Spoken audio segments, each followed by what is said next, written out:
Good morning, my dear students. This is your English class. Take out your English literature reading book and open page number 69. Today we start with the poem Lord Evelyn's Daughter, written by Thomas Campbell. Look at the poem. A chieftain to the highlands bound cries, "Boatman, do not tarry, and I will give thee a silver pound to row us over the ferry." A chieftain bound to the Scottish Highland cries, "Boatman, do not delay." He promised him a silver pound for rowing them over the ferry. Now, who be ye would cross Loch Isle this dark and stormy weather? Oh, I am the chief of Alva's Isle, and this Lord Evelyn's daughter. The boatman asks about the person who is bent on crossing Loch Isle in such a dark and stormy weather. The man replied that he is the chief of Alva Island, and this lady is who? Lord Evelyn's daughter. And fast before her father's men 3 days we have fled together, for should we find us in the glen, my blood would stain the heather. The chieftain asks the boatman to make haste to be quick before the father of the girl and his men catch them. They have been fleeing together for how many days? For 3 days. If the girl's father finds in the narrow valley, he will stain the bushes with his blood. His horsemen hard behind us ride. Should our steps discover, then who will cheer my bonny bride when they have slain her lover? Lord Evelyn's horsemen are closely pursuing them. If they discover their steps, they will kill the lover of the Lord Evelyn's daughter. After they kill him, there will be no one to cheer his beautiful and fascinating bride. Outspoke the hardy Highland wheat, "I will go, my chief, I am ready. It is not for your silver bride, but for your winsome lady." The brave Highland tough man spoke that he was ready to take his chief over the ferry. He would do so not because he would give him a bright silver pound. He would take them over the ferry only for his beautiful and attractive bride. And by my word, the bonny bird in danger shall not tarry.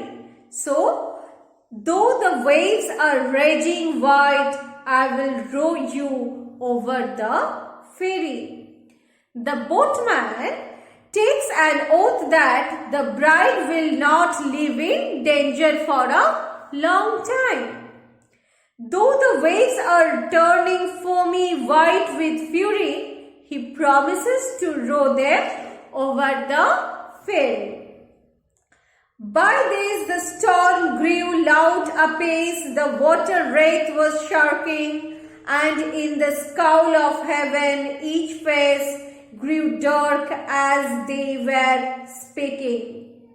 By this time the storm grew loud quickly. The water had assumed a ghost-like shape and form and seemed to be sharking. All the faces who were speaking grew dark in the frowning sky. But still, as wilder blew the wind, and as the night grew drearer, Adown the glen rode armed men. Their trampling sounded nearer. The blowing wind grew wilder and wilder. The night grew more deserted and fearful. The armed men of Lord Llewellyn rode down the valley. The stamping of their horses could be heard coming nearer. "Oh, haste thee, haste!" the lady cries.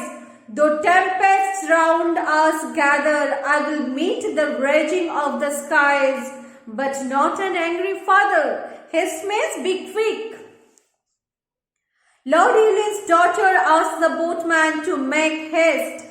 Tempests are gathering all around them. She tells him that she is prepared to face the fury of the stormy sky, but not the fury of his angry father. The boat has left a stormy land, a stormy sea before her, when, oh, too strong for human hand, the tempest gathered over her. The boat has left the stormy land. Now a stormy sea is before her, before them. The storm, which is too stronger to be controlled by a human hand, has gathered over her. And still they rode amidst the roar of waters fast prevailing. Lord Llewellyn reached that fatal shore. His wrath was changed to wailing. And still they rode in the middle of roaring water that was fast overpowering the boat. Lord Llewellyn reached the fatal shore. His anger changed into crying and wailing. Why? For so dismayed through storm and shade, his child he did discover. One lovely hand she stretched for aid, and one was round her lover. He discovered his child on the shore. Her face looked shocked and in pain due to the storm and the shade. One lovely hand of his daughter was stretched for help, and other hand was put around her lover.